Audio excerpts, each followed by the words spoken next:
বক্তিয়ারের ৩টি ছানা এখন আমার কাছে। কলেজে বেশ কিছু অপ্রীতিকর ঘটনা ঘটে, তার ফলে ওদেরকে আমি আমার কাছে নিয়ে আসতে বাধ্য হই। এটা আমি একেবারেই চাইনি। আমি ভেবেছিলাম যে কলেজের থেকেই ওদের অ্যাডপশন করে দেবো, আমি বাড়িতে আর আনতে চাইনি। কিন্তু কিছুতেই সেটা হলো না আর কি। মানে আর কটা দিন সময়ও ওদেরকে দেওয়া হলো না। মানে আমি যদি আর একটা বেলা একটা দিন ওদেরকে ওখানে রাখতাম, ওরা হয় ওদের মেরে ফেলা হতো বা ওদেরকে এমন জায়গায় ফেলে দেওয়া হতো যে ওরা মরে যেত। কাজে আমার কাছে আমার আর উপায় ছিল না। আমি বাধ্য হয়ে ওদেরকে নিয়ে এসেছি। মাঝের ঘরে একদম আইসোলেট করে রেখে দিয়েছি, ওদের খাঁচার মধ্যে রেখেছি। এখান থেকে এবার আমি ওদের অ্যাডপশনের ব্যবস্থাটা করব। ওরা এখনও খেতে পারে না নিজে, এই খাইয়ে দিচ্ছি। ওদের ঠান্ডা লেগে আছে, আমি ওষুধ শুরু করেছি। আমি লিভার টনিক, অ্যান্টাসিড, হজমের ওষুধ, হজমের যে ড্রপটা সেটা, যেহেতু বাইরের খাবার খাচ্ছে ওরা, আর অ্যান্টিবায়োটিক ট্যাক্সিমও শুরু করেছি। কারণ ওদেরকে যেভাবে পেলাম ওরা পুরো ঠান্ডা লেগে আছে, মানে খুবই, এই যে দেখেই বোঝাই যাচ্ছে ওরা খুব একটা সুস্থ নয়।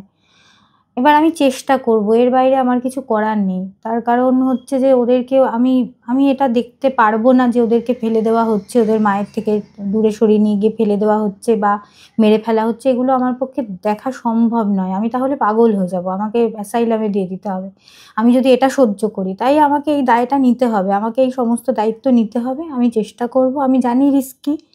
আমার বাড়িতে প্যানলিউকোপেনিয়া হয়েছিল, যদিও আমি সমস্তটা স্যানিটাইজ করেছি, স্টিল আমি ভয়ে আছি। অন্যান্য আমার যে বাকি ৩ জন সদস্য তাদেরকে নিয়ে ভয়ে আছি আমি সমস্ত কিছু। স্টিল আমার মনে হয় যে এছাড়া আমার আর কোনো উপায় ছিল না, আমি বাধ্য হয়ে নিয়ে এসেছি। ওরা এখনও খেতে শেখেনি। এবার কল্যাণীরই একটি মেয়ে প্রিয়াঙ্কা, ওদেরকে নেবে, ওদের মধ্যে 2 জনকে নেবে বলেছে, একটি জিঞ্জার এবং এই ট্যাবিকে নেবে বলেছে ও।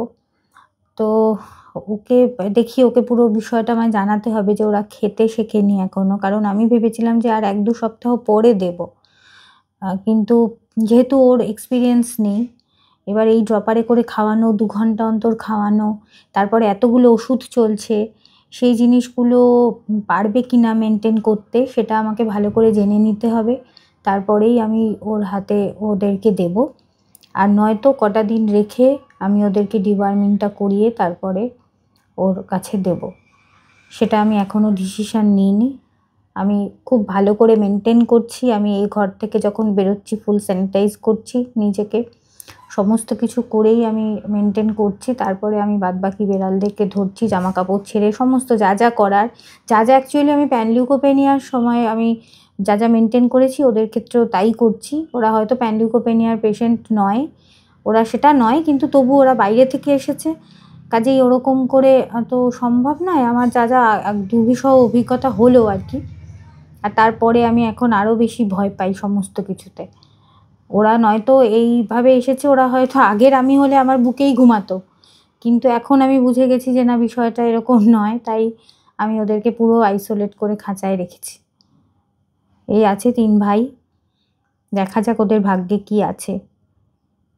আমি চেষ্টাটুকু করব। কি আত্তু খেতে হবে? নাও। এই ড্রপারটা চিনেছে ওরা এই 2 দিনে, বুঝতে পেরেছে মায়ের বিকল্প। প্রথমে চাইছিল না, তারপর এখন খাচ্ছে। ইনি যদিও, এনার মেজাজ আছে, এনাকে জোর করেই খাওয়াতে হচ্ছে। এরা 2 জন কিছুটা ভদ্র হয়েছে। আসলে ওরা তো একদিন আগে এসছে আমার কাছে, তখন আমি ওকে ধরতে পারিনি। আজকে ও এসেছে এবং আজকে ওকে, মানে ও একটি মানুষের লাথি খেয়েছে, লাথি খেয়ে অনেকটা দূরে ছিটকে পড়েছে, ইত্যাদি ঘটনা ঘটেছে। সেগুলো ভাগ্যিস আমার চোখের সামনে ঘটেনি। হ্যাঁ, তাহলে জানি না আমি কি করতাম। পরে শুনলাম। যাই হোক, আর রিস্ক নিয়ে চলে এসেছি।